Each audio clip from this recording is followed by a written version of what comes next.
Let me tell you now, you're not keeping here with other people. We hope not to.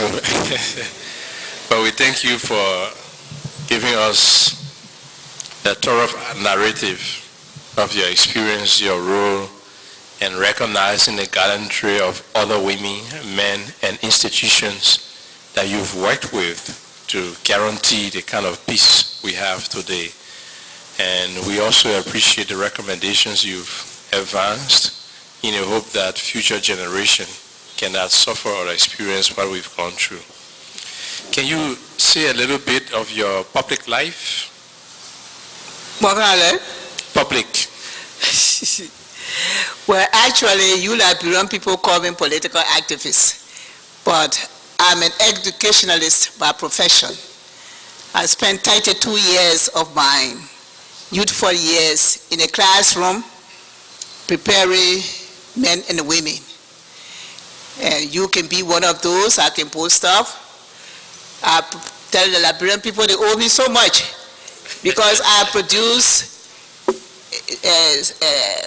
chief justices, I've produced bank governors, I produce ministers of different ministries. I look around and I see all my students, and this one makes me very, very proud. When it comes to this political life, I think I was forced into it. As a mother and one who loves this country very, very much, I could not sit supinely and see what was going on and fold my hands and say, well, that's the people thing.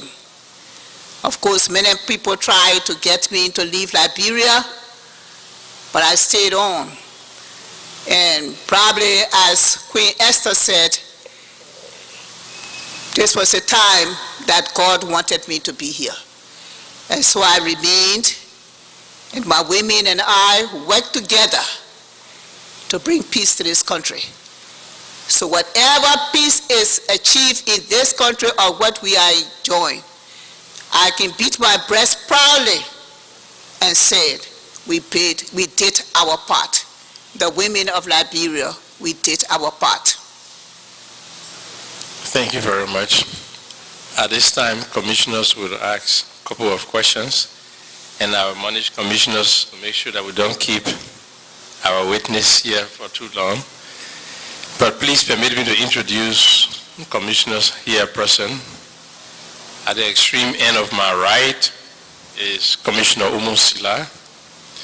Next to her is Commissioner Per Brown-Bull. Next to her is Commissioner Dede Dorope. And at my immediate left is Commissioner Massa Washington, Commissioner John Stewart, and then Commissioner Gerald Coleman, who will lead the questioning.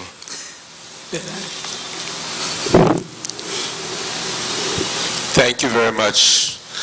Sorry, we have to be informal sometime by saying Madam Witness, but I'm deeply inspired by your presentation and your honesty in helping us to understand the historical course of women in trying to bring about a new Liberia where justice, freedom, liberty is available for all of the children and all of its citizens.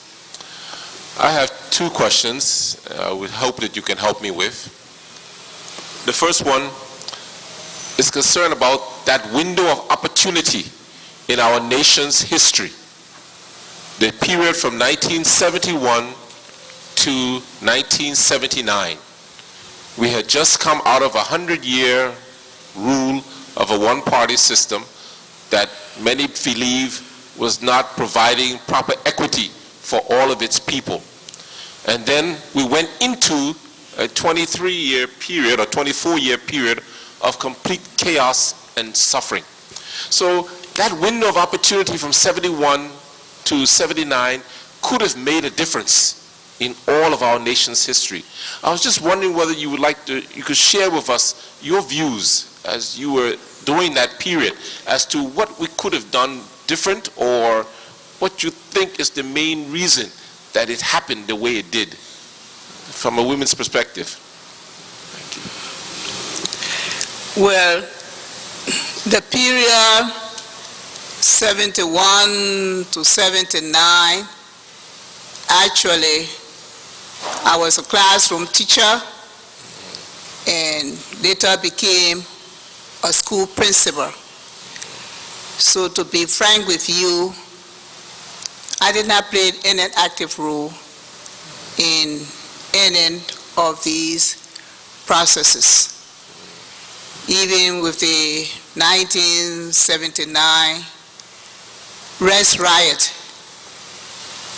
I remembered I was going on my way to Old Road to spend a day with a friend, and I saw the people on the streets, and I only laughed about it. I didn't know it would have been serious. But when I got there after a few hours, keeping company and having our little beer and all that kind of thing there, somebody called and said we should turn on the radio. And that's when we turned on the radio and found, to our dismay, what was happening in Monrovia. The young man who had carried me could not even get back to me. But finally he came, and believe me, what I saw, I couldn't believe my eyes. I mean, cars were burning up, the damages were just too much. I couldn't believe it, that this morning I passed through this city and everything was all right. I saw the people on the street, yes, but what happened between that time when I was on Lower Road and then only everyone knows. But that was my experience. But those years there, actually, I was just a classroom teacher and school principal, so my whole concentration was on the development of my students. Thank you. The next concern was, now that we have concluded this difficult process to some degree, and we are now looking into the future with regards to how to protect peace, security, how to develop national unity and harmony. Could you share with us some of your views on reconciliation and how to provide a sustainable, peaceful, and socially economic or just society for Liberia? If you were given the opportunity to recommend to the TRC some thoughts in this area, what would you like to share with us? Mr. Commissioner, you know me, I'm very blunt. No, please. And I talk it just as it is. I think the majority of we, the Liberians, are lazy. Very, very lazy. We don't want to work. You know, we look around and we complain about the Lebanese, and we complain about the Indians, and we complain about the Fullers. But these people, most of them come with practically nothing. And we see them with a wheelbarrow or on the sidewalk, cleaning shoes or something. Within a few months' time, the man is able to get a location and start his business. And we employ some of we, the Liberians, to go and be working with him. Look around us in Monrovia here. It is not possible, even in the great United States where they have the billions and billions of dollars, it's not possible for the government to employ every citizen in this country. It is not possible. So we have to go out there and do things for ourselves. You can't sit down supinely and let everything be handed to you on a silver platter. Some of us who made it to life, we did not make it sitting down. We worked. Today, when I sleep peacefully, because all I accomplished in life, I worked for it. In those days, they had what they used to call LPA. I used to have pocketed my salary to a Bank of Liberia for a whole year. How much was the salary? But I take that little money, take the risk, and venture into buying car and a bus. They give you pay down for 6 months, and they give you another 6 months to pay. So while one car is running, paying the garages, the other one sending my children to school and doing what I'm doing. And so I tell my friends, sometimes they come there, younger girls, and they say, when I get old, I want to be like you.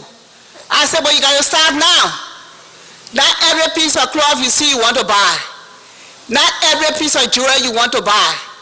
You will have to make that sacrifice now if you want to be like Mother Brownell tomorrow. So, I mean, and just say, we just sit down and, you know, the next thing in Liberia here, we complain. We complain. We criticize. We don't want to do anything. I don't care what they put Jesus in that mansion. We will criticize. Anything we will criticize. We don't want to do anything. We just want to fold our hands. Now we have taken to armed robbery and other things. You know, and all of those things there. Here, let us get our people. Let them go back to the soil. There was a program in Liberia years ago where at the end of each time or something, the county raising the most amount of food stuff will be given a prize. And most of the time, LOFA will win with a $10,000 award for them to go and do their farming. And this was an inspiration. I listen to the radio, I read a newspaper every day. I hear the agriculture ministry or minister is so they give this donor is giving money for this agriculture project and all that. Then people go back and plant their rice. Let them go back. Every day, rice. How many of them also have to then can afford $35 for one bag of rice? Then they go and plant their rice. And then the next person compared to eat rice every day. The cassava is there. The arrow there. The planting there. Why we can't plant it and grow our own food? We must all sit in Monrovia and wait to be fed. And go around begging and all that kind of thing. I tell you now, where I stay in my house, I'm afraid to come on my porch during the daytime. I have to stay in my room. Because by the time I come on my porch and people pass in the street, I still see me, they come in with a long problem. My child is not eating today, and I say, you know how old I am? I'm an old lady. You understand? I'm a retired old lady. So you try hard, get behind me. And so this is this is our problem. Unless we the Liberian people become conscious, we the Liberian people become serious, we'll be like this. We cannot sit down and wait for hand out all the time. Somebody must please, and a please, and a please, and a please. Who tell you sometimes somebody please or gave you something? Every day, please, please, please, please. So let us go out there and do things for ourselves. Let people go back where they come from, make their little farms, what they used to do long ago. I remember when on the election commission, I was over Bapulu and Lofa.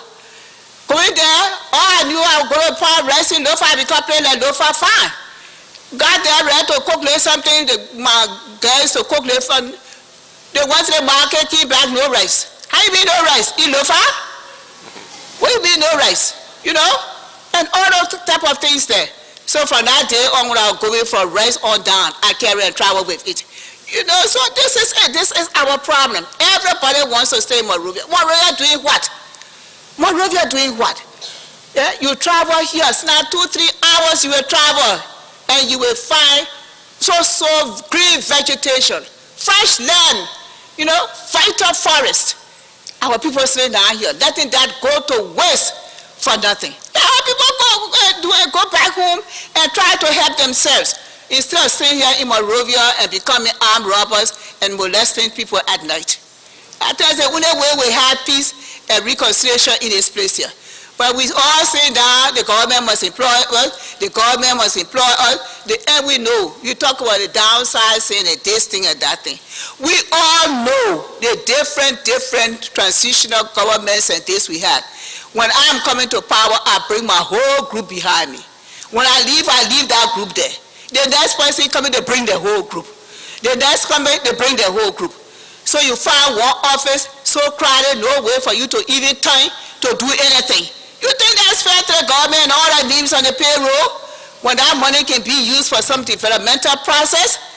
So let our people get serious. Let us try to tell them. Let them go back to into the soil. This is the gospel they have been preaching, and they should get behind the Minister of Agriculture, that all that he trying to implement, let them be implemented to the letter. Let our people go back and do what they're supposed to do. That's all to it. Wow. Yeah. I must say thank you. As I listen to your presentation, my mind flashes back on the days in the 1971 and 79 when our president talked about mat to mattresses, rally time, self-reliance, people trying to energize the Liberian people to get involved and take responsibility for the building of their country in a positive way. But yet, tragically, that led to destruction. So I hope that we can learn this lesson now as we go forth this second time around. Thank you very much. Thank you. Thank you. Thank you.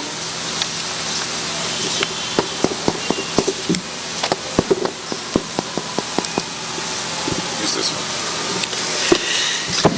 Still, Mike doesn't want to talk to me. Thank you. Thank you, Madam Witness, or should I say, Ma Mary? Thank you very much for coming, providing some insight. I'll just ask one or two questions. I don't want to keep you here all day. But who said I stay here all day? Go ahead. Well, let me just say, looking back, I would say that you, in a lot of ways, come from a very great tradition. Your father was an eminent statesman, a prominent Liberian lawyer, politician, and as a consequence of that, in a lot of ways, you too have seen, should I say, tragedy in your own lifetime. In some ways, if you want to call it that way. You witnessed the arrest and detention of your father, his trial. You witnessed the arrest and detention of your husband, your son, your daughter as well. On reflection, just looking back, what are some of your thoughts if one would reflect on those times that you see this day? And what light can you throw on the experience of your father during the 1950s? There's so much gaps on what happened. We know from our history books, those of us who were lucky enough to go through school and read that little book that called The Plot That Failed, which you cannot find, and I doubt whether even my kids or kids of their generation have even seen it or heard of it. But from your experience and your understanding, what actually transpired? What picture do you remember of the situation then? Can you throw some light on us on that? Enhance our understanding. Mr. Commissioner, those are experiences in my life that I would like to even speak about much. My father, the late Councillor N Brownell, was arrested and imprisoned. And I remembered very well the day they brought David Coleman, his son, at the Barclay Training Center. I went to the jail compound to see if I would see my father. And the soldier who was on duty, he was very good. He said to me, "You want?" No, I said, "I just brought some things for my father." And he said, "You want to see him?" I said, "Yes, I want to see him." So he led me into my father's room, opened the door. And the position I met my father in, he was sitting on his camp bed in his prison walls, reading his Bible. And when he saw me, he could not believe his eyes. He said, "What are you doing here?" I said, "Well, I came to see you, and this young man was very kind to let me see you." We talked, and my father said something to me that I kept in mind all my life.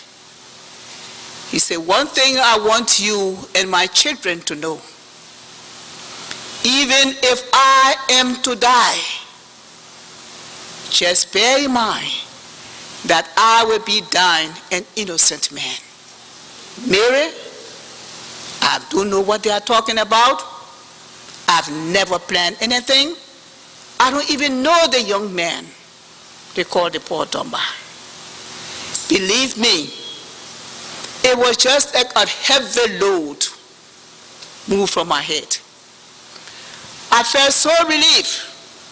And when my father told me he was innocent, sitting in his prison cell, I came from there, very elated. Very elated. Yes, as I said, Henry Fambule was put in prison. Quite an interesting episode in my life again, because he was ambassador to Kenya, and he befriended the Chinese government, the Chinese ambassador there.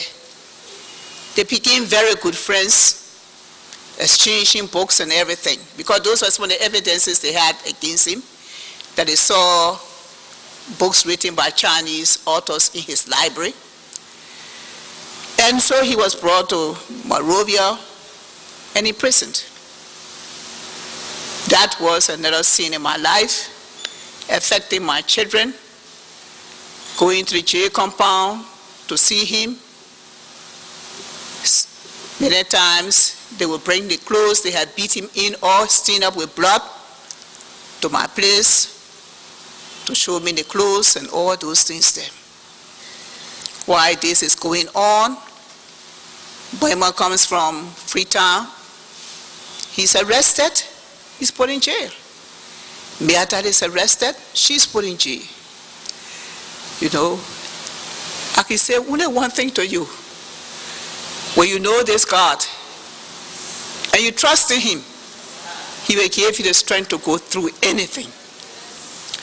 When today I hear us, the Liberians, talking about the Chinese doing this. The Chinese helping us with our development projects. The Chinese are building, coming to fix the University of Liberia. The Chinese are doing this. All I said, and I said in my church, I said, I thank God that he spared my life to see this day, that we the Liberians can appreciate the Chinese, the same crime my husband committed when he befriended the Chinese ambassador. So, these are events in my life. As a Christian, I offend God every day, because there is none righteous, no, not one. But all I've done is to keep my hands in the hands of God, and he has carried me thus far. So, believe me, Commissioner, it doesn't bother me anymore. I look at those things there as just some of the trials and temptations in my life. That's all. And if I could overcome them, I don't see what I can overcome. So what gave me the courage to do what I did, to organize a women pressure group, was because of the atrocities that were being meted out in my country. Women and children suffering the most. And our men, young boys forced to take up guns, kill their own people, rape their own parents, and all those things. So I just felt that something had to be done. Something had to be done. And as I said, probably this was the time that God wanted me to play my role in bringing peace to Liberia. And I accepted that challenge. And I'm proud that I did it. And I do wish for it to happen again. But if it could happen, and the old man gave me the strength, I will get out there again. I will demonstrate. I will picket. I will do anything I can do just to maintain the peace in this country. And they can't kill me. They can't kill me. You know why I say so? After the war, people went to my house, and my house was standing up. Everything intact. And they said, what happened? You who gave people a hard time during the war. I said, you know what? Because God knew my motives were good. So he sent his angels to spread their wings over my home. So nothing happened to me. So that's it. It happened. That's history. That's what my trials and temptations, and that probably brought me closer to serving my God. And I will continue to serve him until he calls me home. Now, you mentioned that you had gone to the prison to see your father, and this was, of course, during the time of Coleman. And it was written, has been written in history books, although there have been some disputations to that David Coleman and his son were killed in Clay in a sugarcane farm. Did you see Coleman, or did you hear of this account, or did you hear of any account that Coleman was brought to Monrovia as one of the, somebody I think testified before the commission and said that Coleman was brought?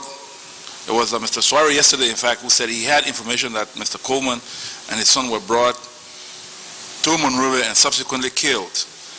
As somebody who was of reasonable age at the time, who could discern things, did you see any of this, or did you hear of any of this as we attempt to lay to rest the myths of our history? Can you throw some light?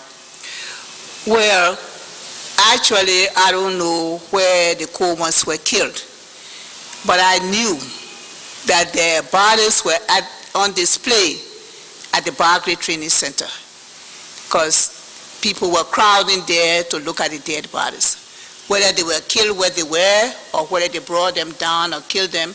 But I know the bodies were there, because this was when I saw everybody. Attention was at the BTC.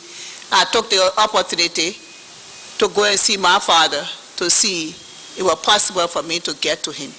And so this is what I did. But I knew very well that their bodies were on display there at the BTC.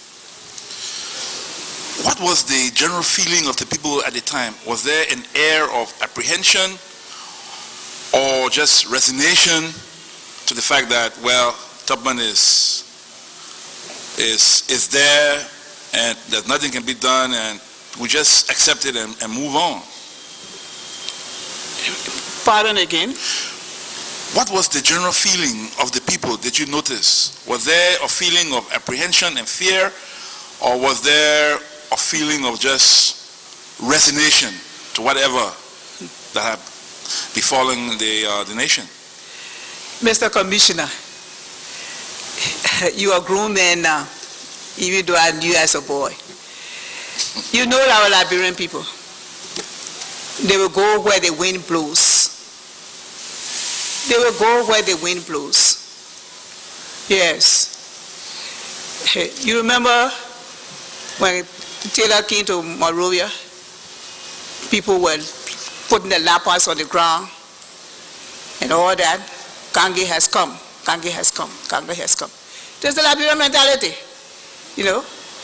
When Doe overthrew the government, what do they say? Who born what? Country woman born soldier and all kind of. That's our Liberian people. That's our mentality. Where the wind blows, we will go there.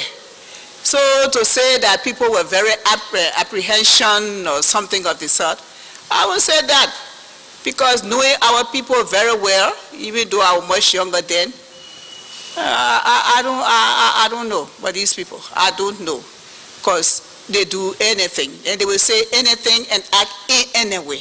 Our people, I know them. Yeah. Now that we have the TRC process, and the TRC Act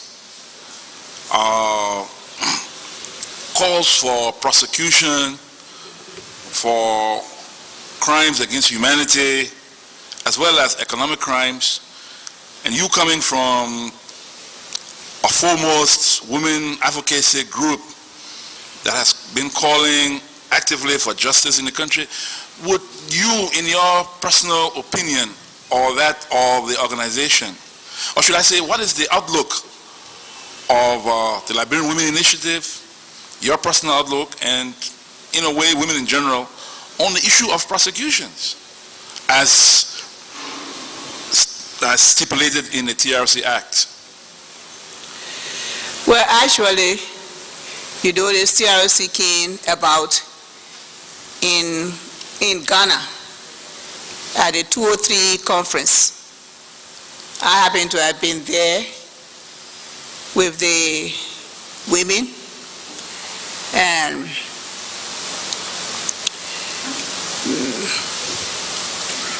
there was actually nothing that we could have done, because there you had all the different warring factions, and they were making the decisions. Civil society, we talked what we could do, but if you have a gathering with by 5-6 representatives of different warring factions, and they had to make the decision.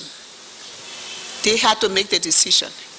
Those people did not want to be persecuted. They didn't want to be persecuted. So they came up with a TRC, let the people go before the TRC and tell the problems, what happened to them, and they be finished with. So there was a decision reached in Ghana, the Comprehensive Peace Conference meeting, and it was signed. But all parties, I tell you an experience.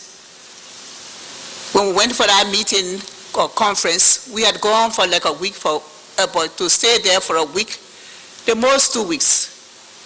We landed there, staying 3 months in Ghana. And it was not easy. I remember very well when one of the presenters got up and made the remarks that no warring faction who had the transitional government or something. It's just that you have put gas in the fire. Those people began grumbling. That when you started with your World War I, World War II, World War III, we were just watching on TV, afraid for our people back here, what was happening. So there was nothing. They came up with this TRC through a reconciliation commission, especially when they heard about the one that took place in South Africa and other parts of the world, and they felt that this was the solution to it. Persecuting these people will not solve the problem. Then people come forward and tell their grievances. And you know, sometimes confession is good, repentance is good.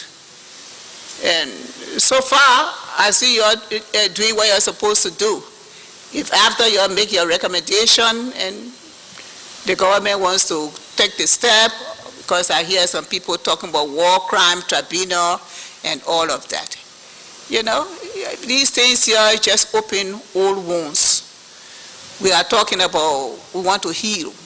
We're talking about reconciliation.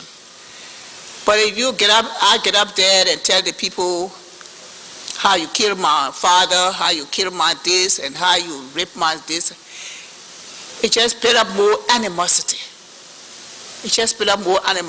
And so all I can say, this was the consensus of the parties in Accra, Ghana in 2003.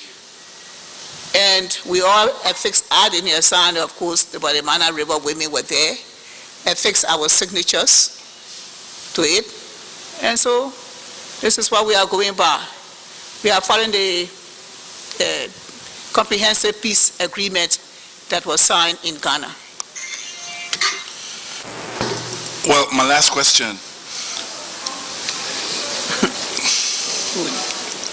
You, in your presentation, you argued that you I understood you to have expressed opposition to a quota system for women, that you don't believe that women should be given special privileges, special positions, and all of that.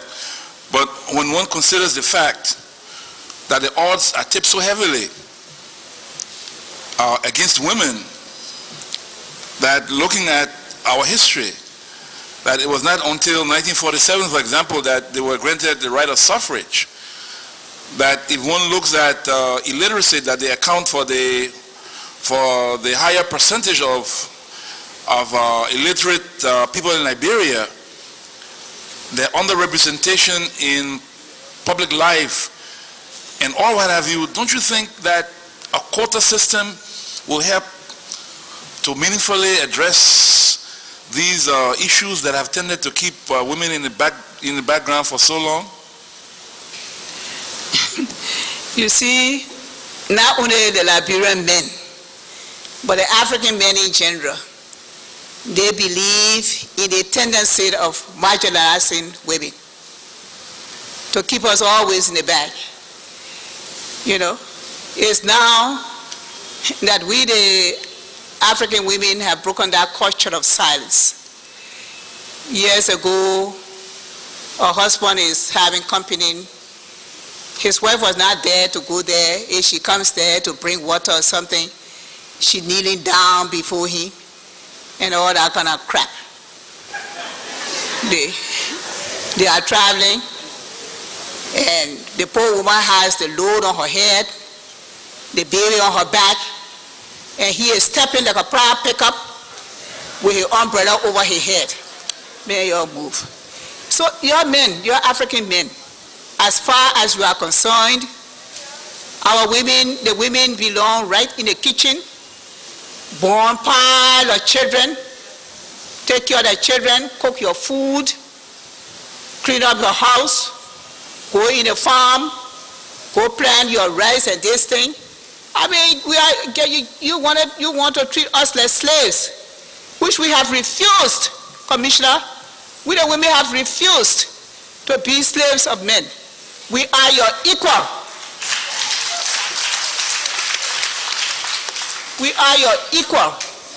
This is why when I heard one of the senators putting forward legislature to say that a woman and man live together 4 or 5 years, they must be considered husband and wife.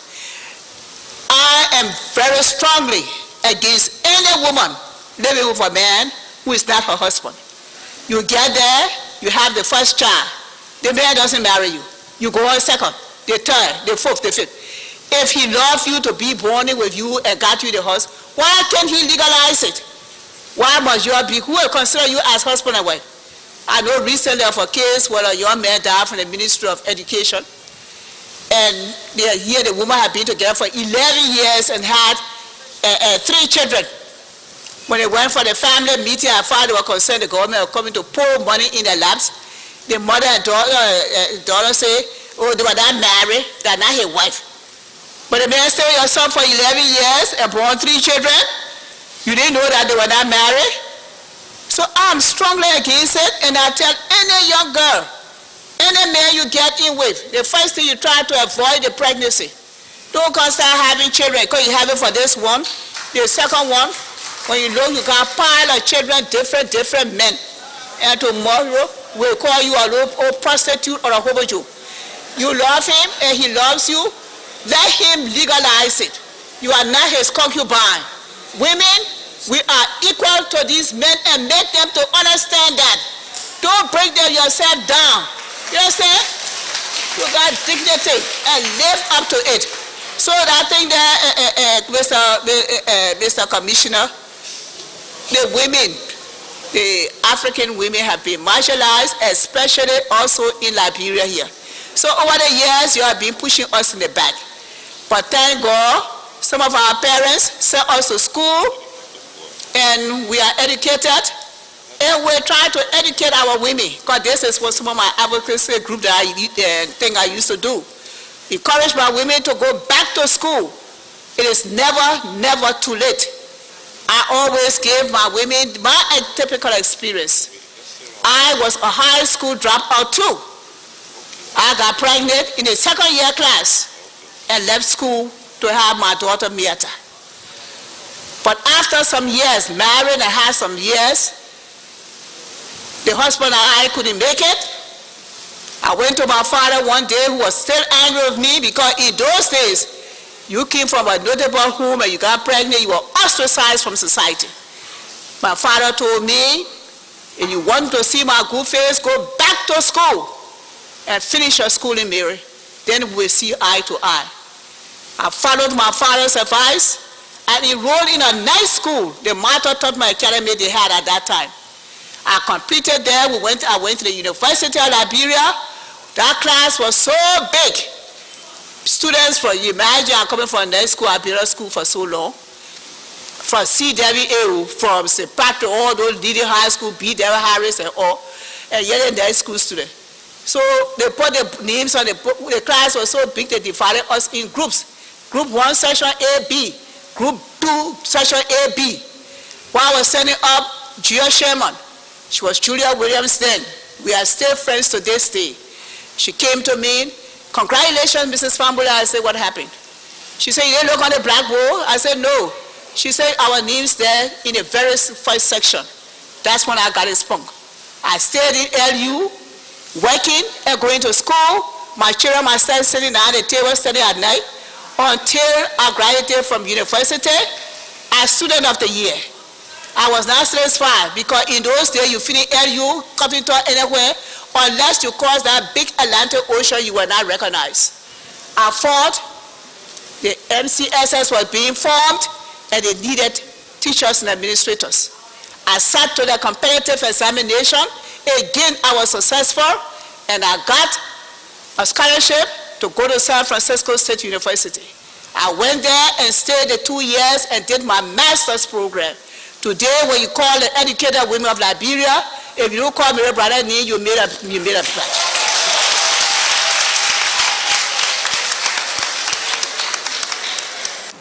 I encourage my women, go to school. It's never too late. If I could make it, you can make it. And this is the message I pass on to every woman. It's never too late to learn. Thank you very much. Yeah.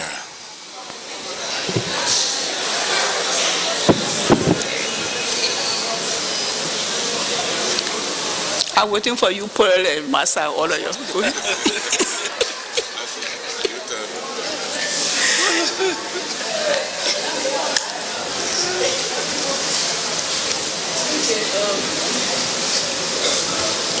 Mrs. Brownell, I have just one question for you. That you, through your presentation, your brilliant presentation, I'm not hearing you. And you sound the names that really not Okay, I said, through your presentation, you clarified the questions I would have asked you. But I want to thank you for coming and for your support of the TRC process. I'll leave you with one question though. When you first came to testify, you mentioned that you had a confession to make. As you know, this is a truth-telling process, and we appreciate when the truth is being told. And you said you thought you misunderstood your son for many years, and you had a little problem with him, but now you are glad that has been resolved. Your son was just here at the TRC 2 days ago and pulled a crowd with his testimony. Is it right then to interpret that your statement here earlier in regards to your son is meant to be a kind of public display of support for him and his position?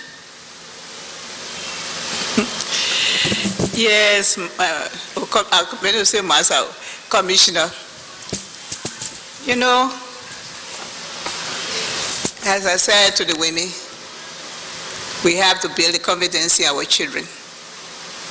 We should study them to know what they are capable of doing and what they are not capable of doing. And So I'm very happy that you people invited him here to come and express himself, tell his involvement and everything else. One thing I was very proud when I heard it on the radio and in the papers was that he had never associated with any of the warring factions. Now, this was something that surprised me myself. As I told you, because all of this rumor and allegations and everything, my son and I have been at a variance for over 10 years, almost 10 years, passing the harshest letters between mother and son. You know, he likes to write, myself I like to write. After he doesn't know book, he may have PhD, myself I got masters. And, you know, hearing it and everything else, I felt a bit relief. And I then felt that I've been unfair because people had talked to me over and over. But when you get tired, yeah, I'm a human being. This person come today, they say this. This person come today, they say this. This person come to say, oh, what is it? From the time they were 19 years old, my life has been like this. Then now he is 59. You know, here his sister take delight in telling their ages. He got here to the point he's 59. Me after her part, I tell her she's 60. So I said, when you tell your age like that, people begin to calculate how old I am. You know. So that was that, my son. And I felt that I owe him an open apology for punishing him for all these years. And I thank those who took the initiative to bring us together, especially my sister Edith Smythe, who came all the way from America. People like Evelyn Kanekai, my close friend, Etty Tapper, you know, Vaba Kefla, these women who've been a thorn in my flesh. You cannot afford this. You're going about preaching peace. You're going about preaching peace, and you and your son cannot be a variance. My minister even came to me, Father Silly. Oh, Father, I don't want to talk about it. Father, I don't want to talk about it. No, Sister Mary, I talk about it. I don't want to talk about it, you know. So, that was it, Master. I just felt that I owe him an apology for treating him like a stepchild. And you know, we the mothers, they always say we have favorites. So all the children have always been jealous of him, that he was my heartstring. That's what they call it, mother's heartstring. And fine, just say mama's baby. And you know, to find out that we're variants, you know, hello. And that was when we ever met, which was occasionally. But by the grace of God, he comes and faces me, we sit down and we keep company, we talked and everything else. So this is why I did it.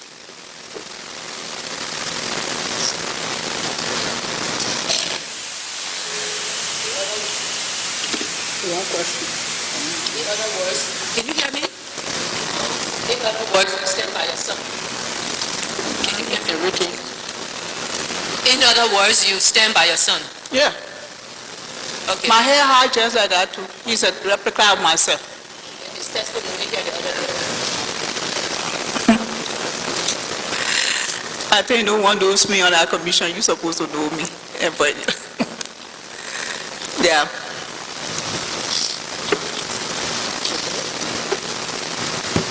Thank you so much, Ma Mary, for coming. I don't have any question to you, but I just want to say that you found yourself in a particular situation and you did what you had to do. And like every Liberian woman now in this country who through some of the work you've done and others who've helped to mold the minds and change the attitudes of women, we all stand firm in supporting that one view, that no more will we as women stand and look at people take advantage over us. And so if people have to play particular roles to bring about change, to bring about a better situation, especially for women, they will do it again if they have to do it. And so I just want to say thank you for coming, thank you for agreeing to come to us, thank you for the role you played, molding the minds of children, molding the minds of leaders, molding the minds of women, the Liberian Women Initiative, putting it together and sticking by it. We hope that the good Lord will continue to bless you with strength and with life, that even if you have to do it, you will be able to do it before you can take your exit. Thank you so much. Ma Mary, I want to say thank you very much for coming and for telling your story, as well as admonishing us, the women, and the TRC, because we have to make a recommendation to the government of Liberia after hearing all the stories. And thank you for your confession, as well as asking for forgiveness to your son. If everybody could come in this manner, I'm sure at the end, our recommendation would not be as difficult as we have a sacred burden and a sacred charge to perform. Although you was elected to talk about the role of women in the peace process, the Liberian Women Initiative, but because as a teacher and someone who's played a active role, I just showed to Massa, I got a text that said that we have the formulas and the Brownells on display, and I text back and said, yes, the formula and the Brownells were active participants and actors, and definitely they have to be part of the Liberian history.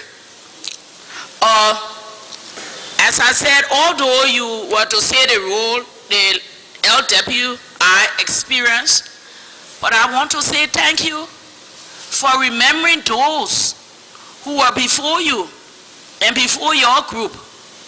Just like the Liberians, most time when they say formal to them is finished, but also we can take you from you. Because you talk about the Liberian Federation of Liberian Women, you talk about, there also was the Women's Social and Political Movement headed by Celie Unan-Chesing. You talk about the Concerned Women of Liberia, I think it was headed by Vila Tate, and others.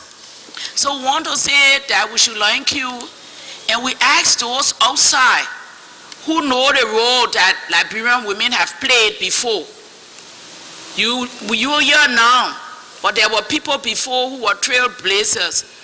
Please, we want to remember their name in history, because there was an Ellie Mae Scarborough, or S.E. George, Mary McCready Face, Melina Jackson Parker, Etta Wright, Celie Unan-Chesing, Elizabeth Collins, Elizabeth Gordon Freeman, Emma Shannon Walser, May Padmo, Tessina Dripper, Vila Tate, Mrs. Georgia Matthew, Lucretia Thomas, Sarah Wright, Telmonte Reeves, Annie Banks Williams, Annie Lee. Then we had Chief Wookie,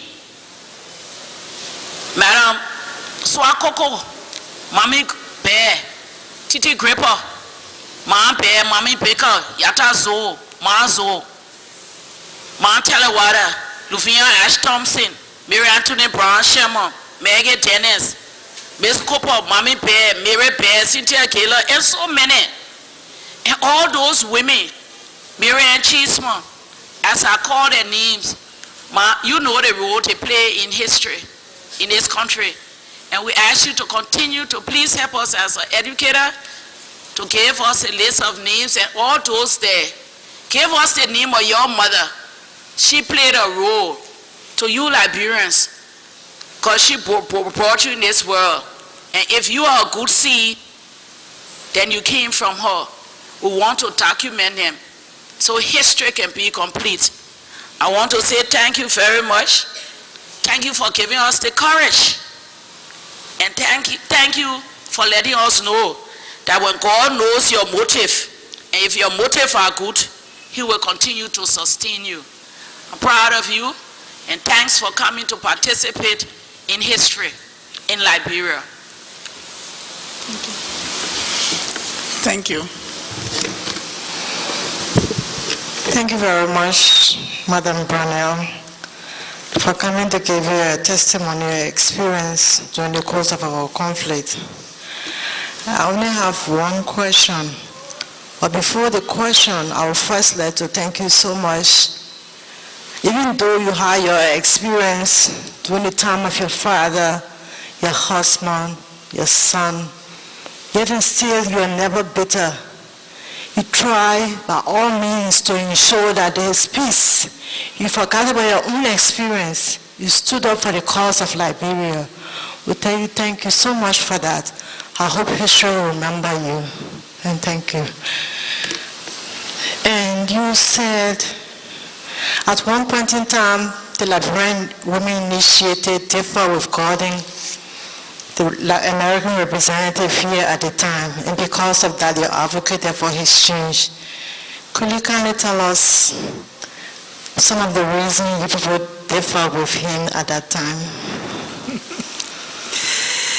Well, at that time, being a representative of the United Nations in Liberia, we felt that such an individual should be neutral in what was taking place in this country. But this guy was going to, on the other side, meeting with the NPFL leader and all of those things there, you know. And we felt that he was not being neutral. As a UN representative, he was supposed to have been neutral. And we the women felt that he was playing this double standard. So he was not fit to be there. Let the man go where he came from. And so we decided to protest.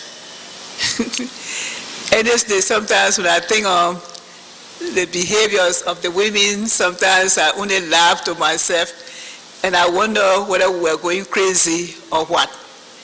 Because imagine a bunch of women with feeling writing placards, calling someone must go, taking it to the United Nations building, standing all there, the poor people upstairs looking down at us, reading our placards and all that kind of thing there. This is what we felt. You came to represent the United Nations. United Nations. So he was supposed to have been neutral, not taking side with anybody, not going to visit anybody, not spending ample time with this person or that, especially the warlords. We felt that that was not conducive for his position. And so we had to ask for him to be recalled. And they did. Thank you very much.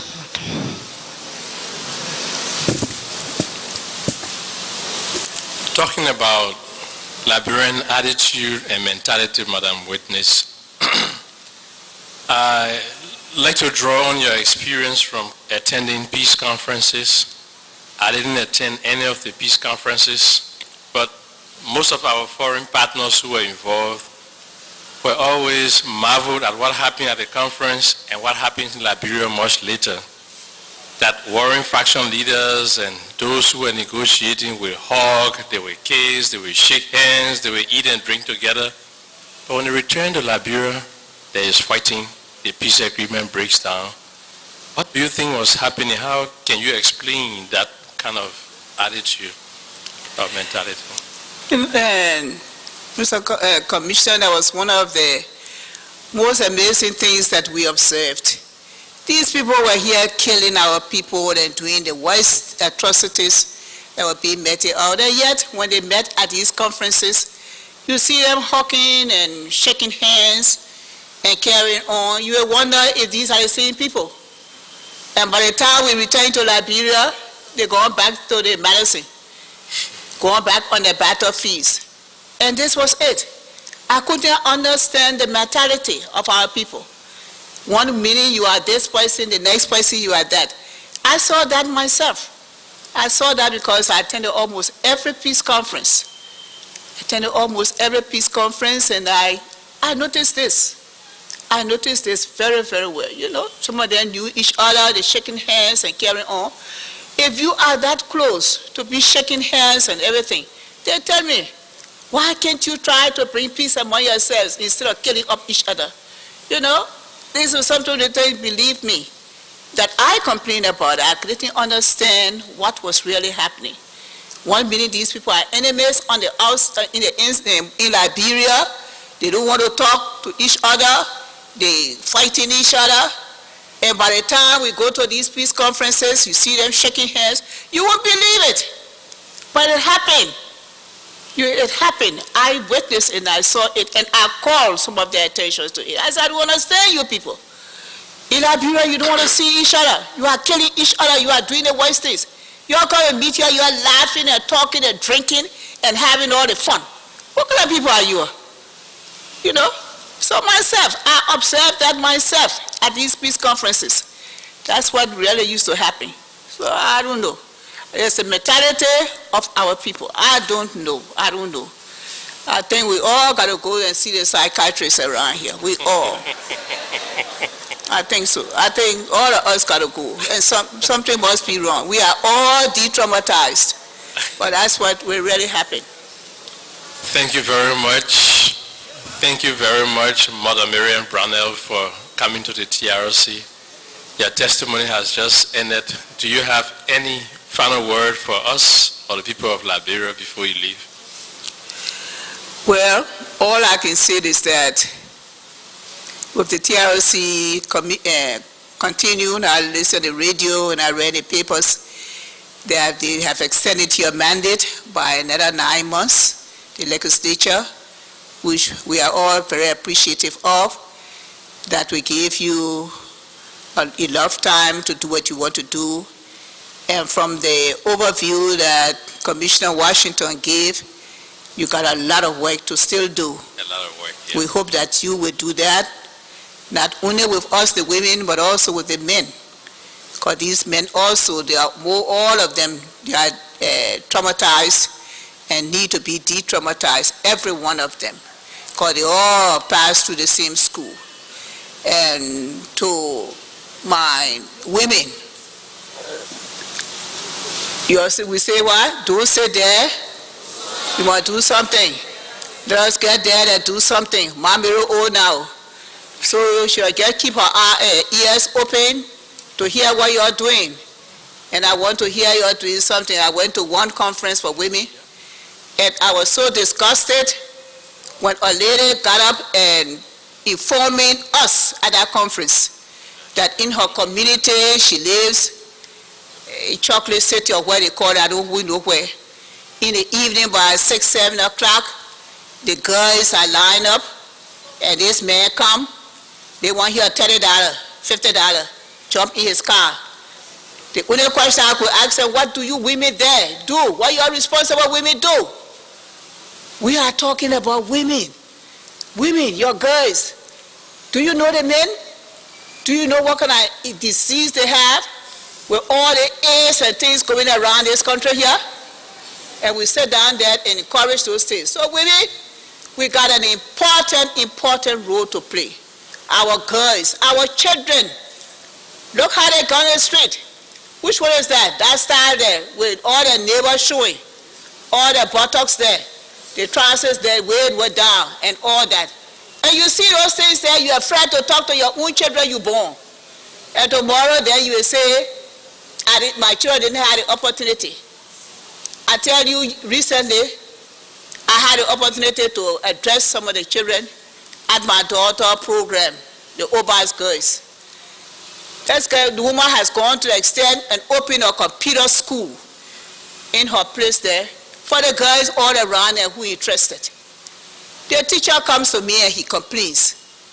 He said, Mother, I came to let you know the girls are very, very irregular. That's what you mean irregular. They come today, I don't see them for 1 week and so and so. I say, tomorrow this hour, let them meet me in my house. Meet me here. And they came.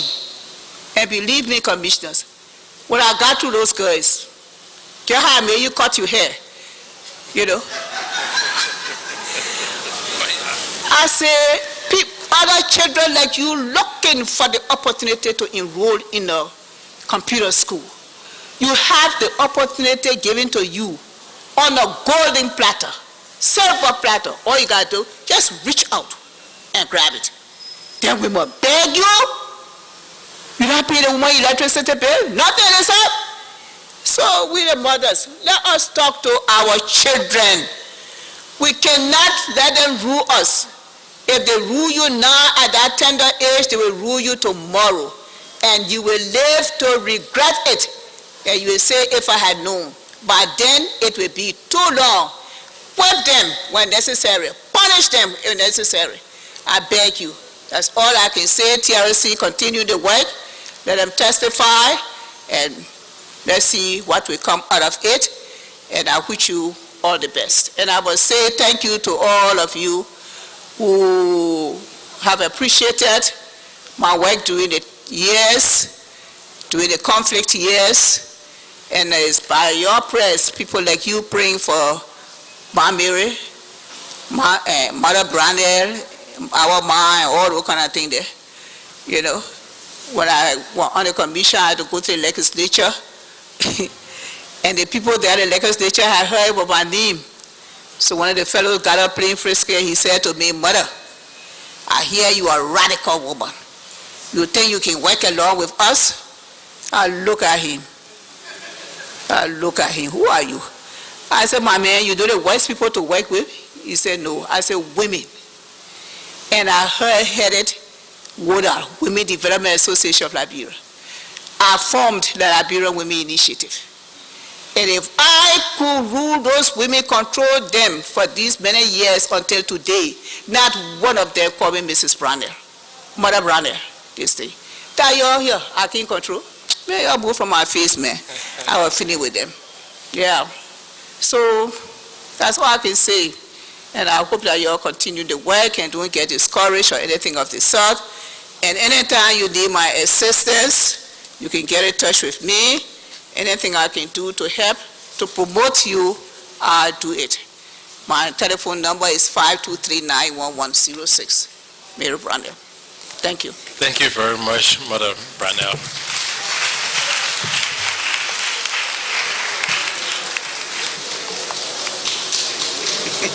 Oh, yeah.